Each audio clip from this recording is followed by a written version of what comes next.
주영석 기자의 뉴스 속으로.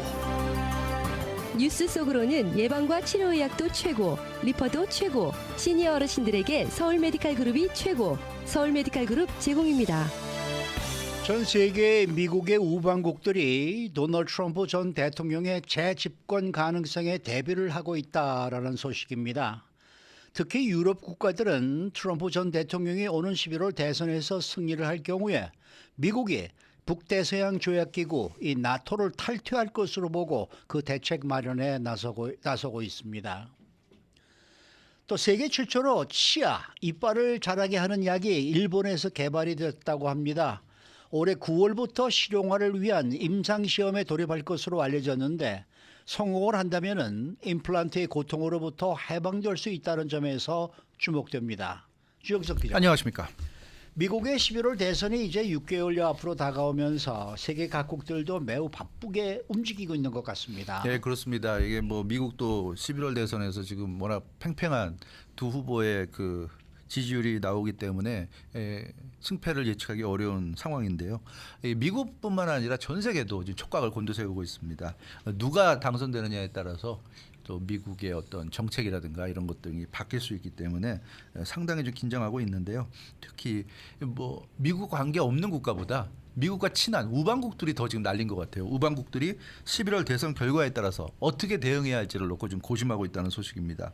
조 바이든 대통령의 재선이냐, 도널드 트럼프 전 대통령의 복귀냐, 따라서 전혀 다른 지금 그 상황이 전개될 수도 있기 때문에 각기 다른 대응 전략을 마련하는데 지금 부심하고 있다는 소식입니다. 그러니까 세계 각 나라들이 매우 바쁘게 움직이고 있는 이유가 트럼프 전 대통령이 복귀할 경우에 대비해서 전략을 마련하느라 그렇게 바쁘게 보내고 있네요. 그렇죠. 뭐 사실 지금 조 바이든 대통령 정부에 대해서도 뭐 좋지 않을 수도 있지만 그러나 어찌되건 지금 정부는 계속 가고 있으니까 지금 하는 대로 대응하면 되니까. 근데 중요한 거는 이제 트럼프 전 대통령이 대통령에서 물러난 지 4년 만에 다시 복귀하는 상황이 벌어진다면 이건 굉장히 좀 심각하죠. 그래서 우방국들이 특히 긴장하고 있는데 트럼프 전 대통령은 아시다시피 미국 우선주의입니다. 우방이고 뭐고 필요 없다. 미국 우선주의입니다. 우방 때문에 미국이 불편하고 미국인들이 힘들어서는 안 된다. 이게 트럼프 전 대통령 생각이죠. 그걸 상징하는 구호가 마가 아닙니까? Make America Great Again인데 이런 거에 대해서 사실 많은 미국인들이 공감을 하고 있어요.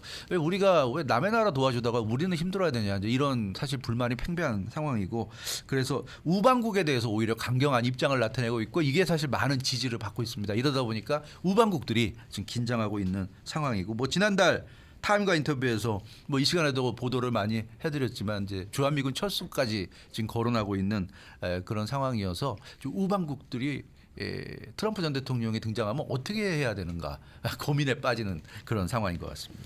특히 유럽이 지금 상당히 좀 민감한 분위기인 것 같아요. 맞아요. 유럽이 그 트럼프 전 대통령이 11월 대선에서 승리할 경우에 큰 변화가 온다. 유럽은 거의 확신하고 있는 그런 분위기입니다. 왜냐하면 그 미국과 유럽 관계가 가장 가까웠고 그러다 보니까 여러 가지 또 유럽이 혜택을 받은 게 사실이고, 그런 면에서 트럼프 전 대통령이 이제 집권하면 그 부분에 대해서는 손을 볼 것이다 하는 게 정설이죠. 그래서 그 유럽 각국들은 최악의 상황을 대비하고 있고 객관적으로 11월 대선에서 누가 이길지는 지금은 뭐 그냥 반반이라고 봐야 될 것 같은데, 반반이기 때문에 트럼프 전 대통령이 대통령 될 가능성도 상당히 높은 거죠. 반반이니까. 그래서 트럼프 시대에 지금 유럽은 대비하고 있습니다. 트럼프 대통령이 당선이 되면, 전 대통령이 당선이 되면 크게 두 가지의 큰 변화가 유럽에 올 것으로 지금 유럽 각국들은 생각하고 있는데, 미국이 나토를 탈퇴하는 것, 그리고 우크라이나 전쟁이 끝나는 것, 이 두 가지가 일어날 것으로 지금 유럽은 보고 있고 현실화될 것으로 예상하고 거기에 어떻게 대처해야 할까, 이것을 지금 고민하고 있는 모습입니다. 그러면은 미국의 나토 탈퇴 그리고 우크라이나 전쟁이 끝나는 게 유럽 나라 입장에서는 어떤 의미가 있는 건가요? 상당한 의미가 있는데요. 그러니까 유럽은 기본적으로 미국이 나토를 탈퇴하는 것과 우크라이나 전쟁을 지금 이 상태에서 끝내는 것은 같은 의미다, 이렇게 지금 보고 있는 것 같습니다.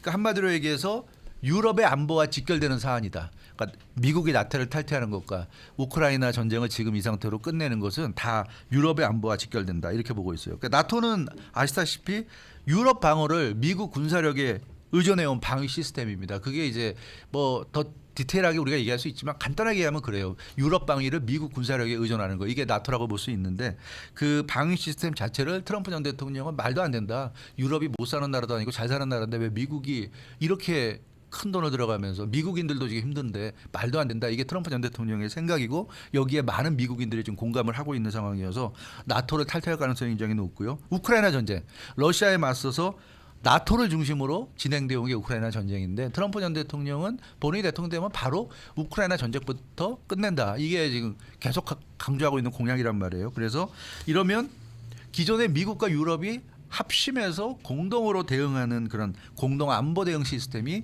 사실상 이제 붕괴된다고 보고 유럽은 이제는 그러면 뭐 독자 생존으로 나가야 되지 않겠는가 이런 생각들을 지금 하고 있는 것 같습니다. 그럼 유럽은 트럼프 전 대통령이 재선될 때를 네. 대비해서 어떤 전략을 지금 세우고 있는 거예요? 간단하게 한마디로 얘기하면 독자 생존이죠. 그러니까 안보 자립입니다. 안보를 이제는 미국에게 의존하지 않는다. 이게 이제 유럽의 생각입니다. 그래서 미국의 나토 탈퇴는 거의 기정사실이 된다. 트럼프 전 대통령이 당선이 되면 미국의 나토 탈퇴는 기정사실로 받아들이고 유럽 스스로 안보를 지키겠다 하는 생각이고요. 그런 관점에서 우크라이나 전쟁 종료를 받아들일 수 없다는 그런 입장을 지금 나타내고 있습니다. 왜냐하면 우크라이나가 지금 상태에서 전쟁이 종료되면 이건 뭐 누가 봐도 이건 우크라이나가 패한 전쟁이잖아요. 러시아가 승리한 전쟁이 되는데 지금 그만큼 우크라이나 상황이 좋지 않은 상황에서 종료시킨다는 얘기입니다. 그러면 러시아의 위협이 유럽 전체로 확산할 수 있다. 이건 안 된다. 이게 지금 유럽의 생각인 것 같습니다. 그래서 근데 미국이 사실 뭐 나토를 탈퇴하겠다면 그건 받아들일 수밖에 없는 거고 본인이 싫어서 나가겠다는데 그걸 억지로 있어달라고 할 수는 없으니까 미국의 탈나토를 받아들이겠다. 하지만 미국 빼고 그리고 유럽끼리 뭉쳐서 유럽의 안보는 유럽이 지키겠다. 영내 안보를 유럽 스스로 지킨다. 이게 지금 유럽의 생각이라고 볼 수 있겠습니다. 그 트럼프 전 대통령이 집권하고 있을 네, 때요. 그때 유럽 측에 나토 탈퇴할 거다 네. 이렇게 얘기하고 통보한 맞아요. 적 있나요? 통보했어요. 네, 그쵸, 통보했어요. 있죠. 그게 네. 그 2020년에 그러니까 임기 마지막 해죠. 네. 마지막 4년차 때 우르줄라 폰테어 라이엔 유엔 집행위원장 지금도 집행위원장입니다. 예. 집행위원장에게 통보했어요. 미국은 유럽 방위에 개입하지 않을 것이고 나토를 탈퇴할 것이다. 근데 이게 실현되지 않은 이유는 재선에 실패했기 때문입니다. 네. 그러니까 이때가 이제 4년차 때 통보했고 재선이 된다고 생각했고 트럼프 전 대통령은 재선되면 자기가 가장 먼저 할 일이 이제 나토 탈퇴라고 했는데 재선이 안 됐기 때문에 이게 지금 실현이 안 됐고요. 그래서 유럽 쪽에서는 EU, 그러니까 유럽 연합 쪽에서는 이미 나토 탈퇴 통보를 받았다고 생각하고 있고 트럼프 전 대통령이 재집권하게 되면 바로 이제 탈퇴를 실행할 거다. 왜냐하면 탈퇴할 거란 건 4년 전에 이미 통보했기 때문에 탈퇴할 것으로 이렇게 보고 있습니다. 그래서 이번에 이제 트럼프 전 대통령이 또다시 이제 낙선하게 되면 그러면 뭐 조 바이든 대통령이 4년 더 하니까 그러면 뭐 미국이 나토에 남겠지만 트럼프 전 대통령이 당선이 되면 나토를 빠져나가는 건 기정사실이다 이렇게 보고 있어요. 티에리 브루통 유럽연합 내수시장 담당 집행위원은 그래서 트럼프 전 대통령이 백악관에 복귀할 경우를 대비해서 지금부터 유럽은 준비해야 된다 이렇게 주장하고 있는데 그 트럼프 전 대통령이 백악관에 복귀하게 되면 당선이 11월에 확정이 되면 유럽은 나토를 중심으로 자립해야 한다. 그러니까 나토에서 미국은 빠져나가지만 나토 체제는 유지하자는 거죠. 나토 체제는 네. 유지하고 미국 뺀 나머지가 나토를 유지해서 자립해 네. 나가자는 얘기고요.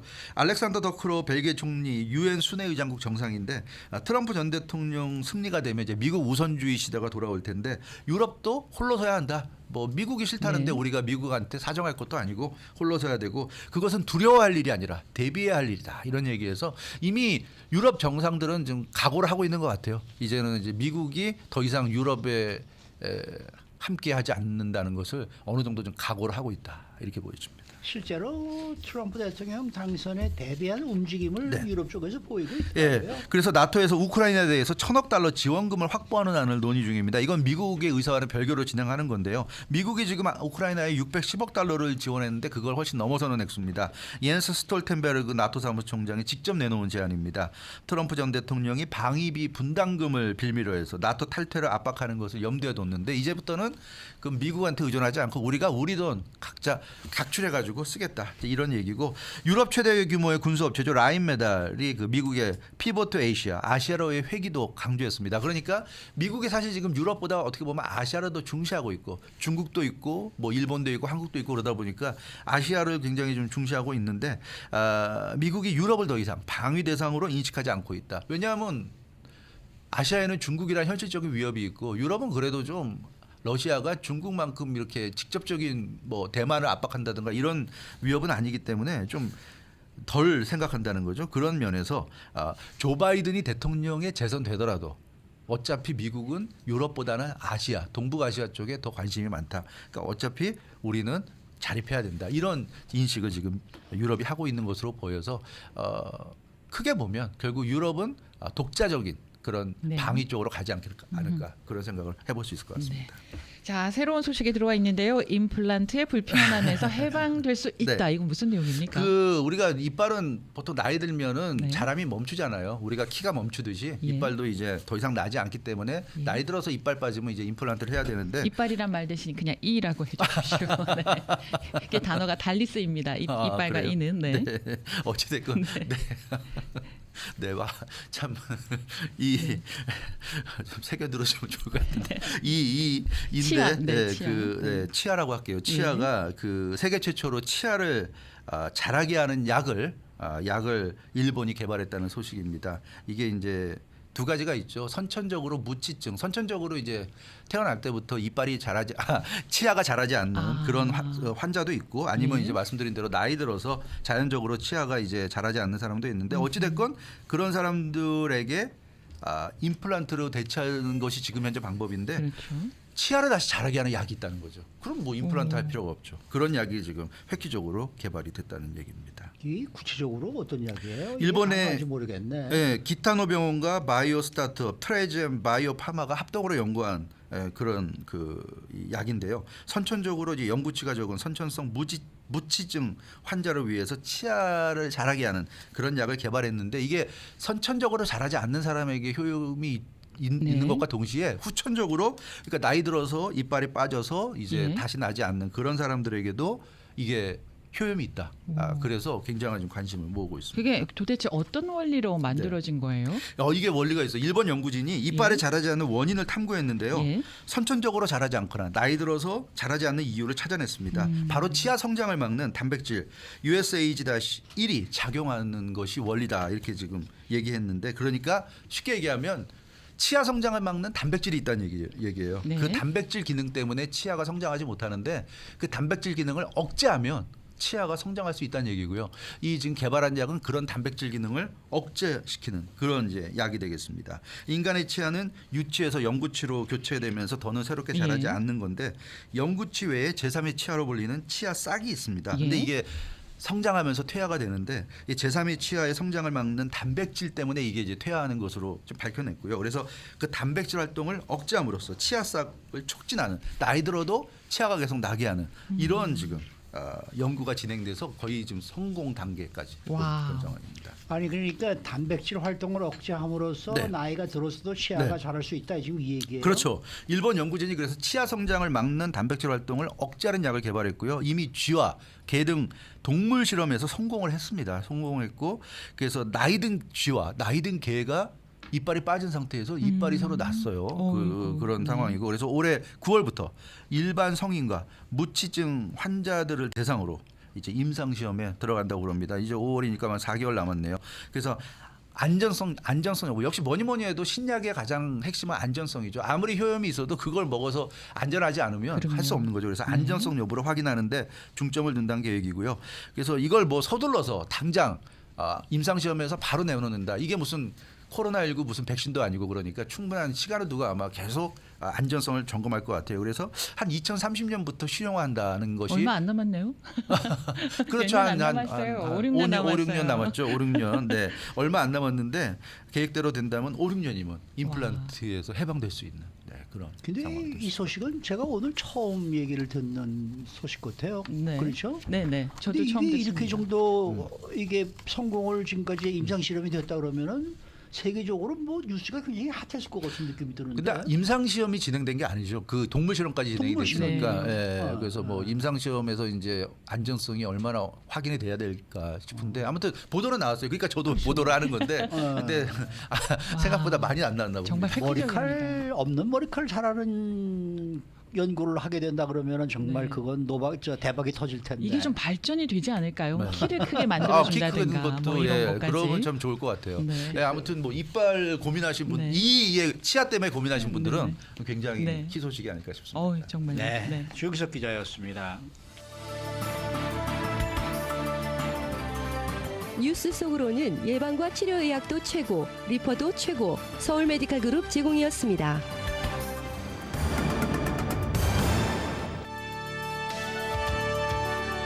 이슈 투데이.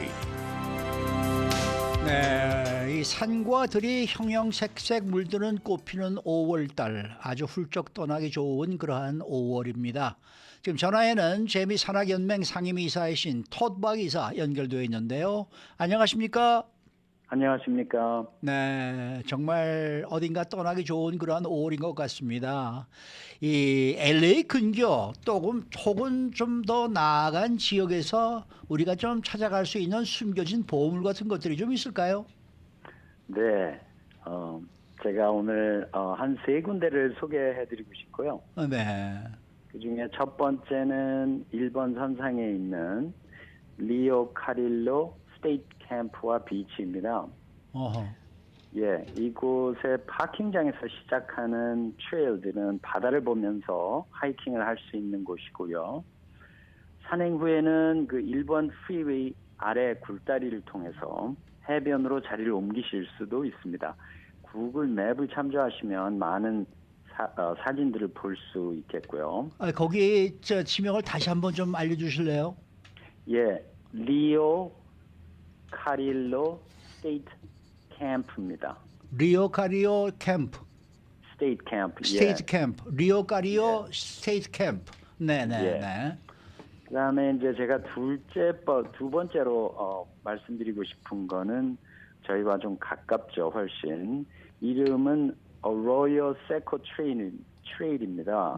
이곳의 그 트레일 헤드가 잘 아시는 그 파사데나에 있는 JPL 파킹장입니다. 이건 그러니까 내륙 지방에 있군요. 예, 그래서 네. 210번 프리웨이 선상에서 내리시면 되고요. 네. 그다음에 이곳의 가장 장점은 굉장히 한적해요. 그다음에 평지입니다. 예, 트레일 끝에 있는 그 폭포까지는 시냇물을 여러 번 건너면서 예, 어릴 적 친구들과 놀던 곳 같은 착각을 그다음에 행복감을 주는 곳이고요. 트레일 중간에는 캠핑장이나 피크닉 에리어가 있어서 잠깐 쉴 수 있습니다. 네네. 세 번째로 제가 좋아하는 또 이곳은 2번 프리웨이 선상에 있는 레드박스 레인저 스테이션과 또 마운틴 윌슨 스카이 파크이라고 있어요. 네. 그 안테나가 보이는 곳입니다. 아하. 네. 예, 네. 그 중간에 있는 작은 파킹장인데 네. 이곳은 출발하시면 곧 터널이 나오고요. 마운틴 마르켐 세들이라는 곳을 거쳐서 인스피레이션 포인트 사람들이 많이 알아요, 한인들이. 네. 이곳으로 내려갑니다. 올라오는 게 아니고. 그래서 많은 분들이 레이크 애버뉴 끝에서 올라오시는데 여기에서 시작하시면 반대로 내려가는 겁니다. 이곳의 가장 장점이라고 할 수 있는 거는 걸으시는 동안 180도 이상의 뷰가 있다는 것이고 마음이 탁 트이는 곳입니다. 아니 근데 아까 말입니다. 처음에 말씀해 주신 리오 카리오 스테이트 비치라는 곳은 어디에 있는 겁니까? LA에서 가시자면 산타모니카를 가셔서 1번을 타고 1번 패시픽 코스트 하이웨이를 타고 올라가는 겁니까? 예, 북상을 하시면 됩니다. 네. 그래서 찾기 굉장히 쉬울 거고요. 미리 인터넷으로 지도 검색하시면 뭐 찾는 데는 아무 문제 없을 거라고 봅니다. 네. 그러면은 예를 들어서 산타모니카에서부터 몇 분 정도나 올라가게 되는 데입니까? 사실 뭐 LA에서는 시간보다는 네. 트래픽이 우선일 것 같은데 아하. 주마비치를 생각하시면 됩니다. 주마비치를 좀 지나시는 걸로. 주마비치를 조금 지나서. 네, 네. 네, 네. 그러니까 그렇게 가까운 곳은 아니네요. 그렇죠? 그렇죠. 아하. 시간이 좀 걸리긴 하지만 그 비치가에서 걸으면서 바다와 산과 꽃을 한꺼번에 즐기실 수 있는 곳이기도 합니다. 네, 네. 그러면은 이 세 군데를 알려주셨는데요. 이미 이곳이 우리 한인분들에게 많이 알려져서 가면 막 사람들이 막 너무 많고 그러지는 않나요? 제가 알려드린 네. 특히 두 번째나 세 번째 장소들은 네. 한인들만이 아니고 외국 사람들도 많지 않은 곳이에요. 네. 특히 세 번째 같은 곳은 저희가 가면 뭐 보통 3시간에서 4시간, 5시간을 걸을 수 있는 곳인데 네. 만나는 사람들이 손가락에 꼽을 정도가 된다라고 저는 생각해요. 네. 아. 혹시 그 지역에서요 캠핑이나 또는 차박 같은 거 그런 거 할 수도 있어요?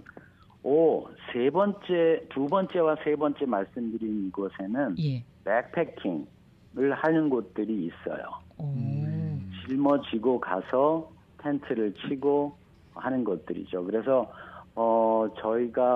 제가 해본 곳도 이 두 번째 jet propulsion lab 안으로 들어가는 곳에서는 제가 해봤고요. 마지막 그 말씀드린 곳에서는 제가 아직 못한 이유가 물이 그렇게 쉽게 얻어지지 않는 곳 중에 하나입니다. 물이 무겁잖아요. 가지고 네. 들어가려면. 네. 예, 그래서 아직 망설이고 있는 곳 중에 하나지만 꼭 백패킹으로 캠핑을 해보고 싶은 곳이기도 합니다. 네, 네, 네. 아니 벌써 첫 번째 말씀하신 곳 그는 벌써 저희 댓글에 어디다라고 지금 벌써 올라와 있는데 한 분이 올려주셨는데 이게 리오가 아니라 레오군요. L로 시작이 되는 발음이네요. 그렇죠? 네. 레오 까리오, L-E-O죠. 까리오. 아하. 레오 까릴로. 예. 레오 까릴로. 네, 예. 이 까리오 이게 LL이 이게 스페니쉬로 얘기하면은 발음이 안 되니까 까리오로 발음을 해야 될 것 같은 느낌이 드는데. 네, 그럴 수 있겠네요. 그러니까 레오 까리오 스테이트 파크 캠프 그라운드라는 곳인데 말리부를 지나면 있습니다라고 여기 아주 친절하게 지금 보내주셨네요. 그렇군요. 예. 네. 그냥 두 번째하고 세 번째도 좀 영어로 이 저 캠프 그라운드의 이름이 좀 알려줬으면 좀 가르쳐 주셨으면 좋겠는데 그게 아까 그냥 좀 쭉 말씀만 하셔가지고 과연 이 지금 청취자 여러분들이 알아들으셨을지 제가 지금 이게 조금 좀 걱정이 되는데. 네, 네. 제가 나중에 네. 요 사이트들의 그 로케이션이나 이런 인포메이션을 보내드릴게요. 그렇게 해서 좀 보내주시면 좋겠네요. 예. 그런데 말입니다. 이렇게 이렇게 이제 정말 뭡니까 이 백팩 하나 메고 지금 떠나는 것이 사람들에게는 참 어떻게 보면은 낭만적이고. 쉬운 일이긴 또 하지만은 굉장히 또 힘든 결심이 필요한 일이기도 하거든요. 예. 그러니까 짐을 많이 싸자니 무겁고 또 가볍게 가자니 뭔가 좀 부족한 부족할 것 것 같고 이 어떻게 싸야 되는 게 가장 좋은 겁니까? 짐 싸는 거는? 저는 이렇게 하는 게 좋다고 생각하는데요.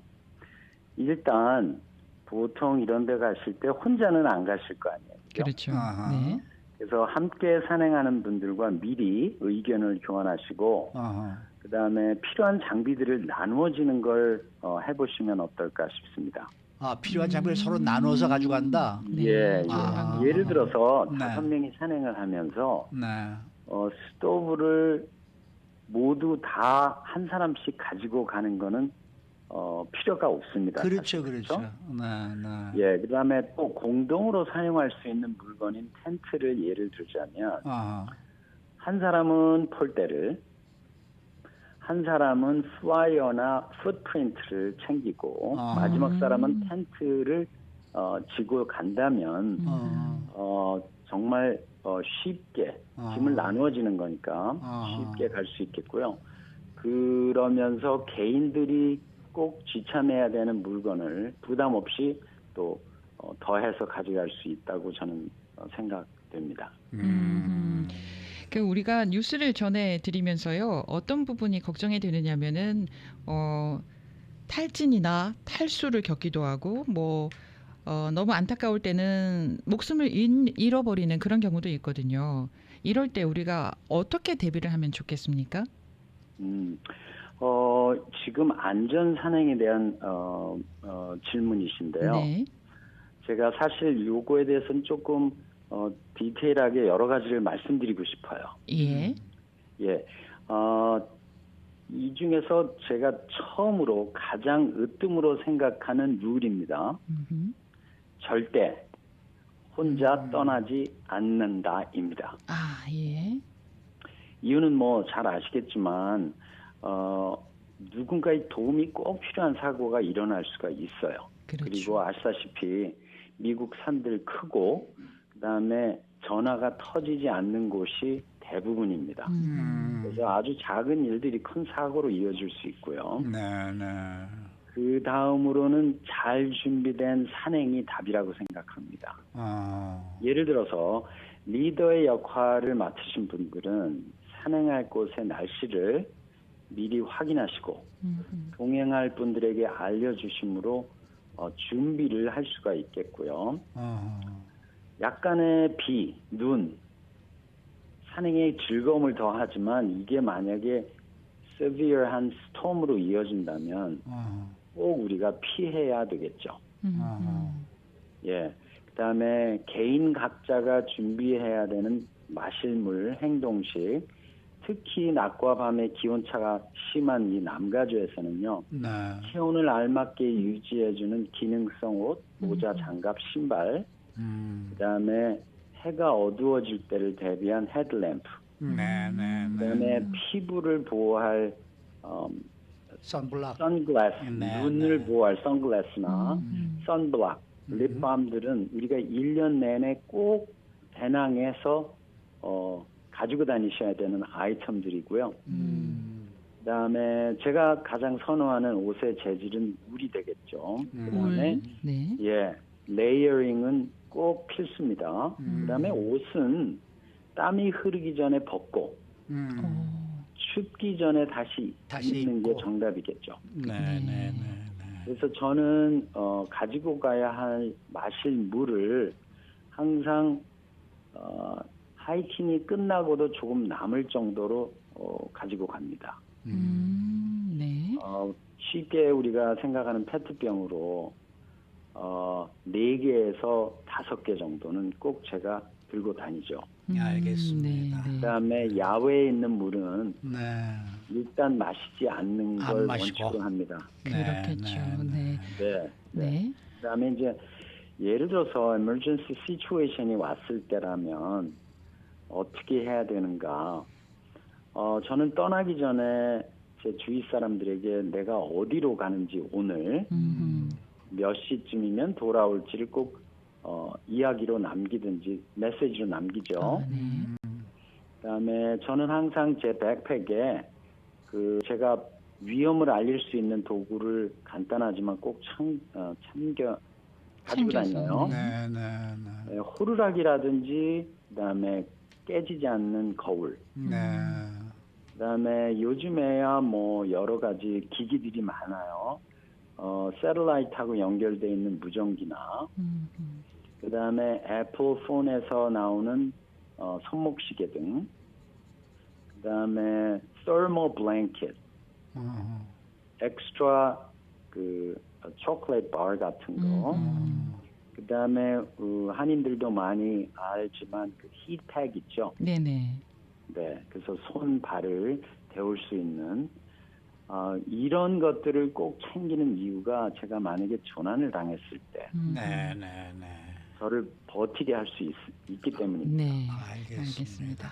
네. 네네. 오늘 말씀 잘 들었고요. 그 리어 가리오비치는 뭐 굉장히 유명한 데인가 봅니다. 뭐 지금 댓글에서 뭐 네. 많은 댓글이 올라오고 있는데 그 근처에 있는 뭐 이제는 또 맛집까지 나올 정도니까 야 이거 우리만 모르고 있었지 그렇네요. 다들 잘 알고 계시는 그러한 곳이었나 봅니다. 네. 오늘 말씀 재밌게 잘 들었습니다.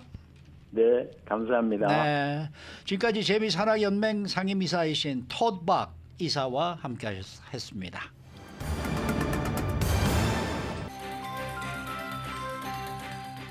데일리 브리핑.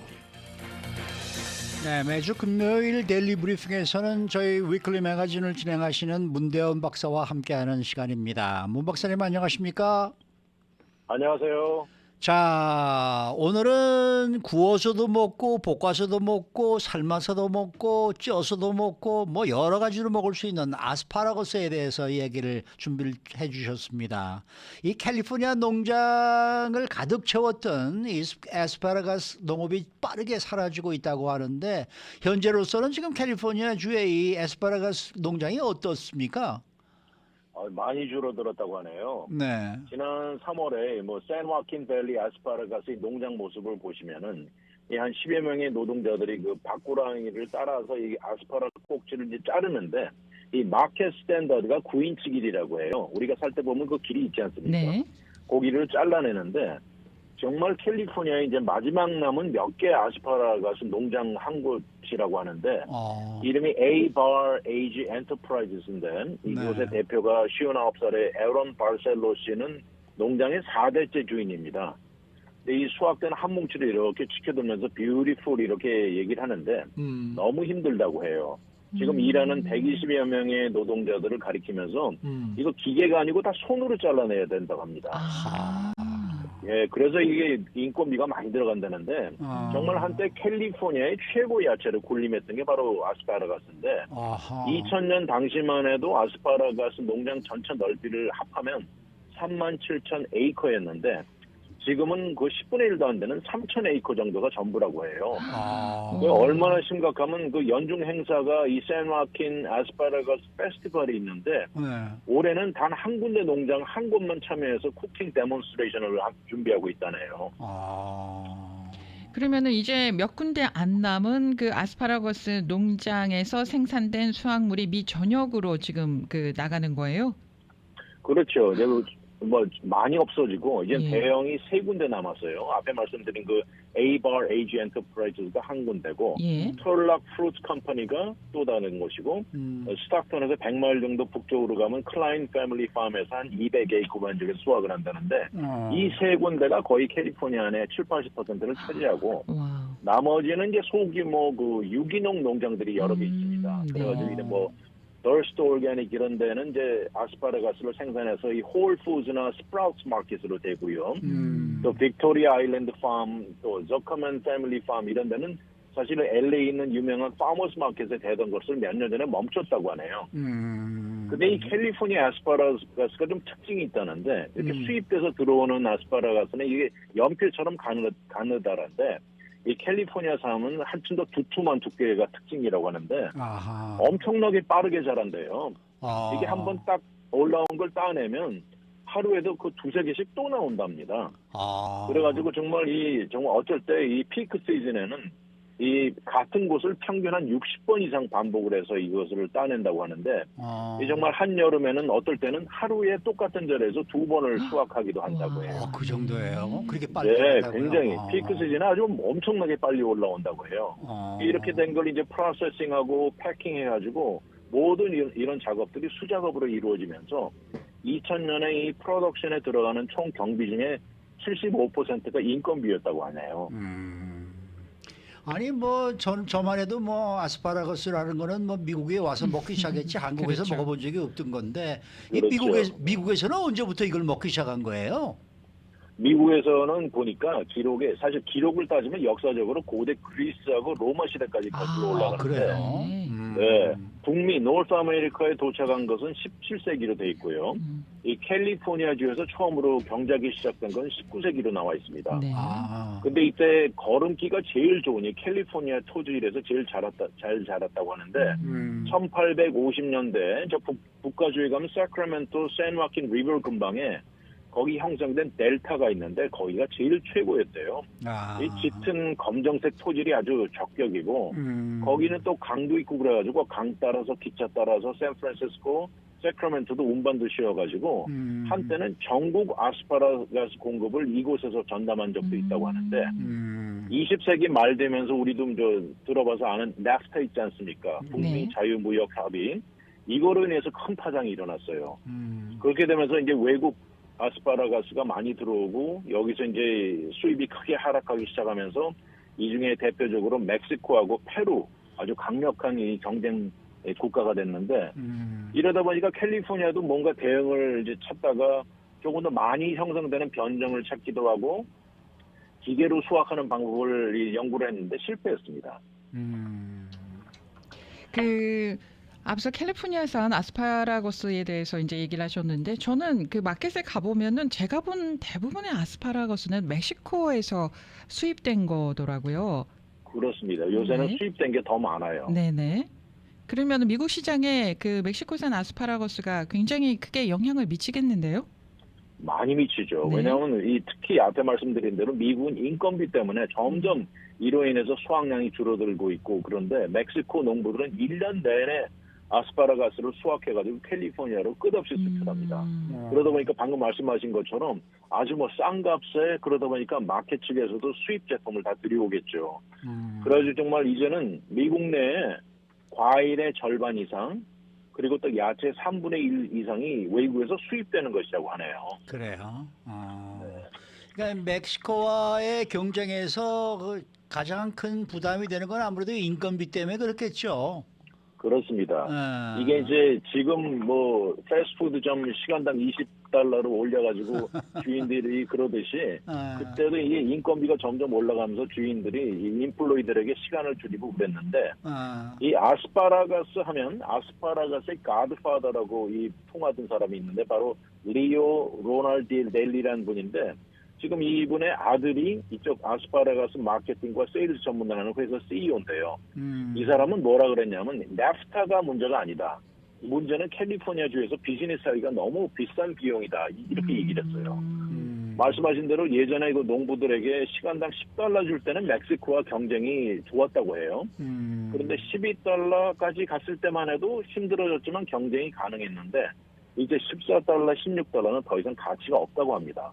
요새는 2년 동안 경비를 다 내고 나면 남은 거 거의 없다고 하는데 정말 이 아스파라거스 농장 주인들 아주 요새 잠을 못 잔다고 해요. 와, 그러면은 미국의 아스파라거스를 생산하는 농부들이 없어질 수도 있겠습니다.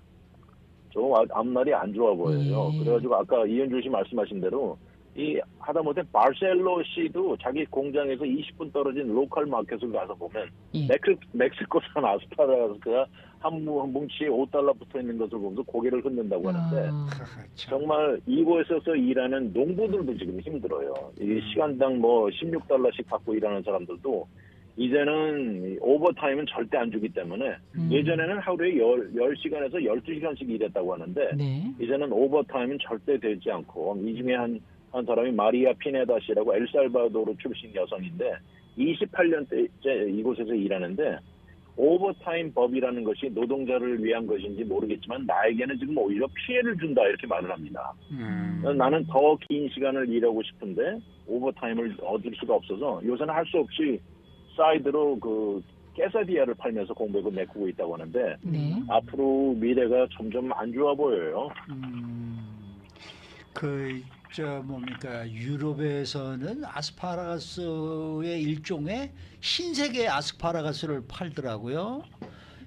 그래요? 예, 식당에 가니까 그 아스파라거스를 좀 시켜봤더니 흰 색깔의 아스파라거스가 나오는데 그게 독일 쪽 뭐 네덜란드 쪽에서 이렇게 재배가 되는 거라 그러는데 그것도 맛이 또 묘하더라고요. 우리는 초록색만 봤는데 맛이 달라요? 조금 소프트하다 그럴까요?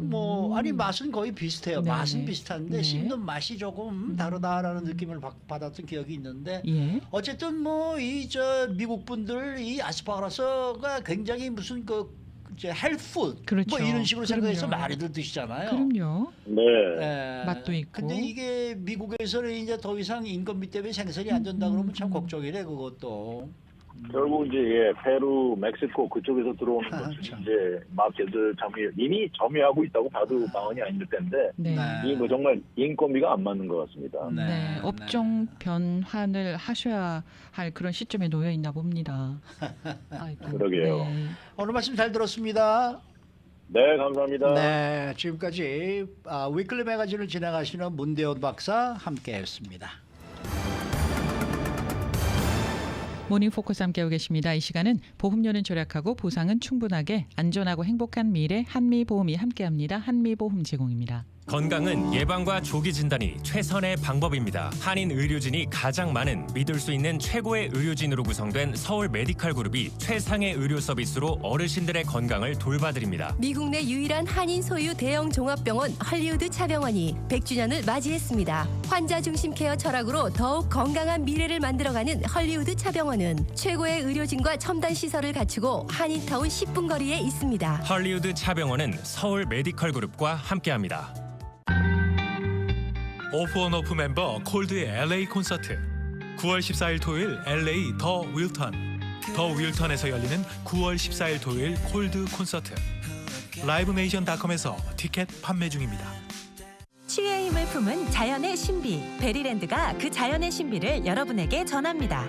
루테인, 지아잔틴, 안토시아닌, 오메가3를 가득 담은 베리랜드의 메리골드 앤 아사이베리 천연 원료로 부작용 없이 확실히 지키는 우리 가족 눈 건강. 베리랜드의 이름을 걸고 거품을 뺀 가격 120정을 45불에 드립니다. LA 갤러리아 마켓몰 안 부에나팍 한남체인 내 매장에서 만나보세요. 베리랜드 213-655-3300 와, 당뇨 식단인데 맛있어 보여요. 엄마가 한 게 아니고 클레버 케어 토탈 플러스 플랜인데 집으로 배달되는 식단이란다. 게다가 1년에 1,200불까지 마켓 보는 비용도 나오지. 또 내 건강 수치들도 계속 모니터해주니까 이제 가끔 벌었구나. 진짜 좋네요. 자세한 사항은 오늘 833-388-1895로 전화하세요. 클레버 케어 헬스플랜 잉크는 메디케어 약을 수반하는 HMO와 HMO CSNP 보험사입니다. 가입은 계약갱신에 달려있습니다. 본 플랜은 만성질환으로 특별한 케어가 필요한 분들을 위한 플랜 CSNP입니다. 가입은 해당 만성질환의 진단이 필요합니다. SSBCI 혜택은 만성질환자를 위한 특별 보충 프로그램의 일부입니다. 모든 회원이 해당되지는 않습니다. 파라오를 모르는 자, 노래방을 논하지 말라. 노래방의 절대 강자 파라오.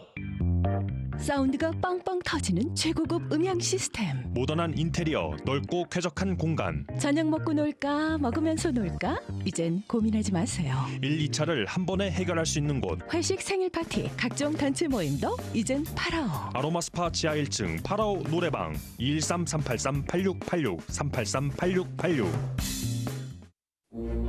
동포사회 건강생활의 동반자 제1약국이 3154 웨스트 올림픽 9 신세계 백화점 자리로 이전했습니다. 제1약국은 특별히 정기적인 당뇨병 교육을 진행하며 교육 웹사이트 www.jsdrug.com을 운영하고 있습니다. 전자혈압계와 혈당 검사기도 세일하고 있는 제1약국은 3154 웨스트 올림픽 주차장은 올림픽과 호바트에 있습니다. 323-731-4696 323-731-4696 당뇨병 교육 웹사이트 www.jsdrug.com. 문제입니다.